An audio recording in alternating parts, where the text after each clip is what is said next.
नवरात्रि व्रत कथा।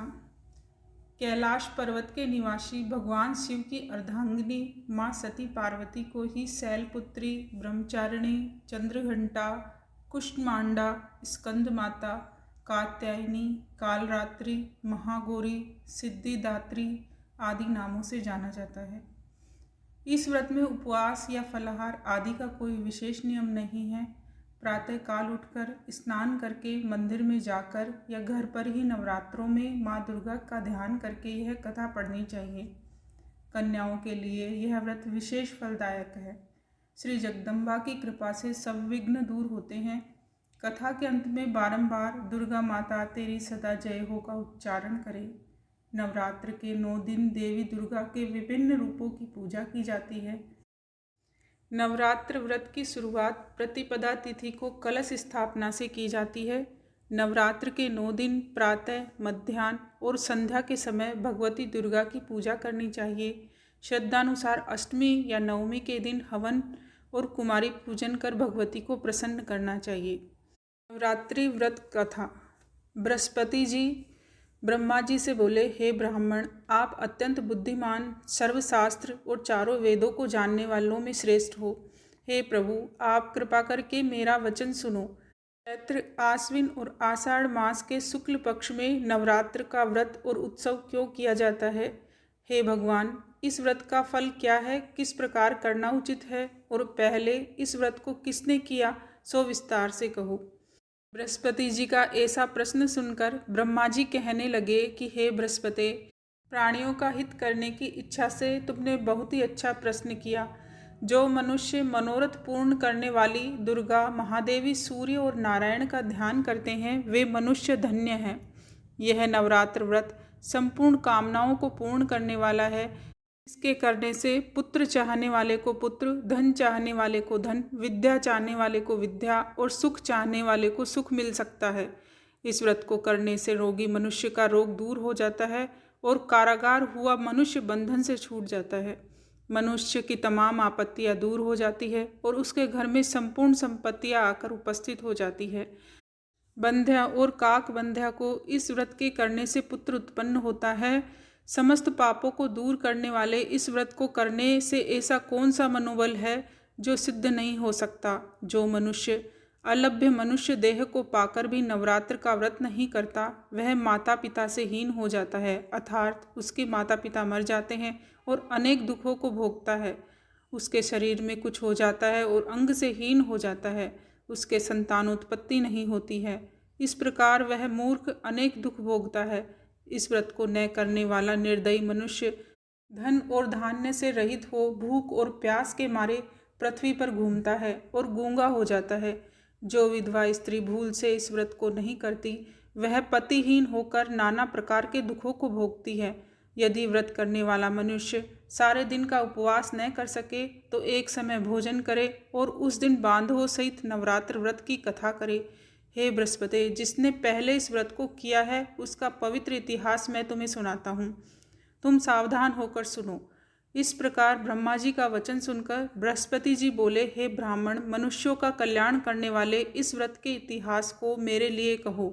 मैं सावधान होकर सुन रहा हूँ। आपकी शरण में आए हुए मुझ पर कृपा करो। ब्रह्मा जी बोले, पीठत नाम के मनोहर नगर में एक अनाथ नाम का ब्राह्मण रहता था। वह भगवती दुर्गा का भक्त था। उसके संपूर्ण सद्गुणों से युक्त मनो ब्रह्मा की सबसे पहली रचना हो ऐसी यथार्थ नाम वाली सुमति नाम की एक अत्यंत सुंदर पुत्री उत्पन्न हुई। वह कन्या सुमति अपने घर के बालकपन में अपनी सहेलियों के साथ क्रीड़ा करती हुई इस प्रकार बढ़ने लगी जैसे शुक्ल पक्ष में चंद्रमा की कला बढ़ती है। उसका पिता प्रतिदिन दुर्गा की पूजा और होम करता था। उस समय वह भी नियम से वहां उपस्थित होती थी। एक दिन वह सुमति अपनी सखियों के साथ खेलने लग गई और भगवती के पूजन में उपस्थित नहीं हुई। उसके पिता को पुत्री की ऐसी असावधानी देखकर क्रोध आया और पुत्री से कहने लगे कि हे दुष्ट पुत्री, आज प्रभात से तुमने भगवती का पूजन नहीं किया, इस कारण मैं किसी कुष्ठी और दरिद्री मनुष्य के साथ तेरा विवाह करूँगा। इस प्रकार कुपित पिता के वचन सुनकर सुमति को बड़ा दुख हुआ और पिता से कहने लगी कि हे पिताजी, मैं आपकी कन्या हूँ, मैं आपके सब तरह से अधीन हूँ, जैसी आपकी इच्छा हो वैसा ही करो। राजा कुष्ठी अथवा और किसी के साथ जैसी तुम्हारी इच्छा हो मेरा विवाह कर सकते हो, पर होगा वही जो मेरे भाग्य में लिखा है। मेरा तो इस पर पूर्ण विश्वास है। मनुष्य जाने कितने मनोरथों का चिंतन करता है, पर होता वही है जो भाग्य में विधाता ने लिखा है। जो जैसा करता है उसको फल भी उसके कर्म के अनुसार ही मिलता है, क्योंकि कर्म करना मनुष्य के अधीन है, वह फल देव के अधीन है। जैसे अग्नि में पड़े तृणाती अग्नि को अधिक प्रदीप्त कर देते हैं, उसी तरह अपनी कन्या के ऐसे निर्भयता से कहे हुए वचन सुनकर उस ब्राह्मण को अधिक क्रोध आया। तब उसने अपनी कन्या का एक कुष्ठी के साथ विवाह कर दिया और अत्यंत क्रुद्ध होकर पुत्री से कहने लगा कि जाओ जाओ जल्दी जाओ, अपने कर्म का फल भोगो, देखे केवल भाग्य भरोसे रहकर तुम क्या करती हो। इस प्रकार से कहे हुए पिता के कटु वचनों को सुनकर सुमति मन में विचार करने लगी कि अहो मेरा बड़ा दुर्भाग्य है जिससे मुझे ऐसा पति मिला। इस तरह अपने दुख का विचार करती हुई वह सुमति अपने पति के साथ वन में चली गई और भयावने कुशयुक्त उस स्थान पर उन्होंने वह रात बड़े कष्ट से व्यतीत की। उस गरीब बालिका की ऐसी दशा देखकर भगवती पूर्व पुण्य के प्रभाव से प्रकट होकर सुमति से कहने लगी कि हे दीन ब्राह्मणी, मैं तुम पर प्रसन्न हूँ, तुम जो चाहो वरदान मांग सकती हो। मैं प्रसन्न होने पर मनवांछित फल देने वाली हूँ। इस प्रकार भगवती दुर्गा का वचन सुनकर ब्राह्मणी कहने लगी कि आप कौन है जो मुझ पर प्रसन्न हुई है, वह सब मेरे लिए कहो और अपनी कृपा दृष्टि से मुझ दीन दासी को कृतार्थ करो। ऐसा ब्राह्मणी का वचन सुनकर देवी कहने लगे कि मैं आदि शक्ति हूँ और मैं ही ब्रह्म विद्या और सरस्वती हूँ। मैं प्रसन्न होने पर प्राणियों का दुख दूर कर उनको सुख प्रदान करती हूँ। हे ब्राह्मणी, मैं तुझ पर तेरे पूर्व जन्म के पुण्य के प्रभाव से प्रसन्न हूँ। तुम्हारे पूर्व जन्म का वृतांत सुनाती हूँ, सुनो। तुम पूर्व जन्म में निषाद की स्त्री थी और अति पतिव्रता थी। एक दिन तेरे पति निषाद ने चोरी की और चोरी के कारण तुम दोनों को सिपाहियों ने पकड़ लिया और ले जाकर जेल खाने में कैद कर दिया। उन लोगों ने तेरे को और तेरे पति को भोजन भी नहीं दिया। इस प्रकार नवरात्रों के 9 दिनों में तुमने न तो कुछ खाया और न ही जल ही पिया, इसलिए 9 दिन तक नवरात्र का व्रत हो गया। हे ब्राह्मणी, उन दिनों में जो व्रत हुआ उस व्रत के प्रभाव से प्रसन्न होकर तुम्हें मनवांछित वस्तु दे रही हूँ। तुम्हारी जो इच्छा हो वह वरदान मांग लो। इस प्रकार दुर्गा के कहे हुए वचन सुनकर ब्राह्मणी बोली कि अगर आप मुझ पर प्रसन्न हैं तो हे दुर्गे, आपको प्रणाम करती हूँ। कृपा करके मेरे पति के कुष्ठ को दूर करो। देवी कहने लगी कि उन दिनों में जो तुमने व्रत किया था उस व्रत के 1 दिन का पुण्य अपने पति का कुष्ठ दूर करने के लिए अर्पण करो। मेरे प्रभाव से तेरा पति कुष्ठ से रहित और सोने के समान शरीर वाला हो जाएगा। ब्रह्मा जी बोले। इस प्रकार देवी का वचन सुनकर वह ब्राह्मणी बहुत प्रसन्न हुई और पति को निरोग करने की इच्छा से ठीक है ऐसे बोली। तब उसके पति का शरीर भगवती दुर्गा की कृपा से कुष्ठहीन होकर अति कांति युक्त हो गया, जिसकी कांति के सामने चंद्रमा की कांति भी क्षीण हो जाती है। वह ब्राह्मणी पति की मनोहर देह को देखकर देवी को अति पराक्रम वाली समझकर स्तुति करने लगी कि हे दुर्गे, आप दुर्गत को दूर करने वाली, तीनों जगत की संताप हरने वाली, समस्त दुखों को दूर करने वाली, रोगी मनुष्य को निरोग करने वाली, प्रसन्न होने पर मनवांछित वस्तु को देने वाली और दुष्ट मनुष्य का नाश करने वाली हो। तुम ही सारे जगत की माता और पिता हो। हे अम्बे, मुझ अपराध रहित अबला को मेरे पिता ने कुष्ठी के साथ विवाह कर मुझे घर से निकाल दिया। उसकी निकाली हुई पृथ्वी पर घूमने लगी। आपने ही मेरा इस आपत्ति रूपी समुद्र से उद्धार किया है। हे देवी, आपको प्रणाम करती हूँ, मुझ दीन की रक्षा कीजिए। ब्रह्मा जी बोले, हे बृहस्पति। इस प्रकार उस सुमति ने मन से देवी की बहुत स्तुति की। उससे हुई स्तुति सुनकर देवी को बहुत संतोष हुआ और ब्राह्मणी से कहने लगी कि हे ब्राह्मणी, उदालय नाम का अति बुद्धिमान, धनवान, कीर्तिवान और जितेंद्रिय पुत्र शीघ्र होगा।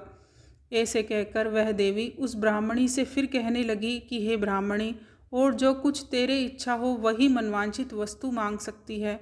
ऐसा भगवती दुर्गा का वचन सुनकर सुमति बोली कि हे भगवती दुर्गे, अगर आप मेरे ऊपर प्रसन्न हैं तो कृपा कर मुझे नवरात्रि व्रत विधि बतलाइए। हे दयावंती, जिस विधि से नवरात्र व्रत करने से आप प्रसन्न होती है उस विधि और उसके फल को मेरे लिए विस्तार से वर्णन कीजिए।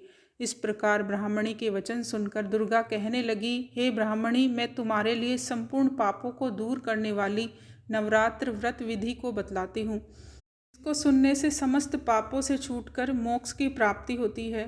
आश्विन मास के शुक्ल पक्ष की प्रतिपदा से लेकर 9 दिन तक विधि पूर्वक व्रत करे।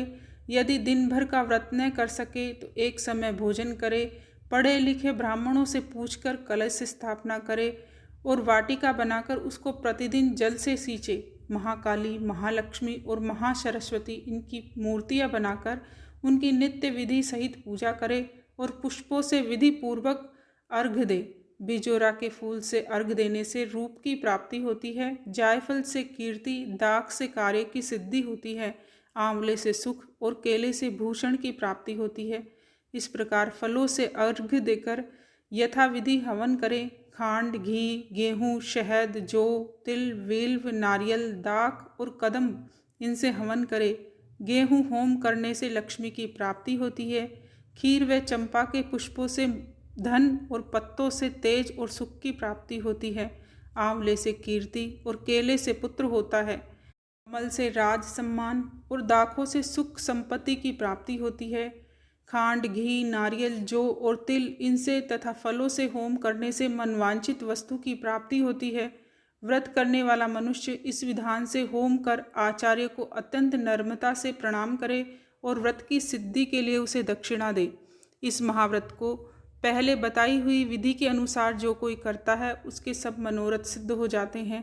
तनिक भी संशय नहीं है। इन 9 दिनों में जो कुछ दान आदि दिया जाता है उसका करोड़ों गुना फल मिलता है। इस नवरात्र के व्रत करने से ही अश्वमेघ यज्ञ का फल मिलता है। हे ब्राह्मणी, इस संपूर्ण कामनाओं को पूर्ण करने वाले उत्तम व्रत को तीर्थ, मंदिर अथवा घर में ही विधि के अनुसार करे। ब्रह्मा जी बोले, हे बृहस्पति, इस प्रकार ब्राह्मणी को व्रत की विधि और फल बताकर देवी अंतर्ध्यान हो गई। जो मनुष्य या स्त्री इस व्रत को भक्तिपूर्वक करता है वह इस लोक में सुख पाकर अंत में दुर्लभ मोक्ष को प्राप्त होता है। हे बृहस्पति, यह दुर्लभ व्रत का महात्म्य मैंने तुम्हारे लिए बतलाया है।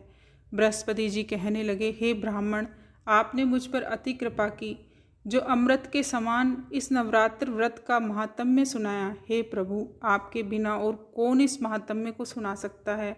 ऐसे बृहस्पति जी के वचन सुनकर ब्रह्मा जी बोले, हे बृहस्पति, तुमने सब प्राणियों का हित करने वाले इस अलौकिक व्रत को पूछा है, इसलिए तुम धन्य हो। यह भगवती शक्ति संपूर्ण लोकों का पालन करने वाली है।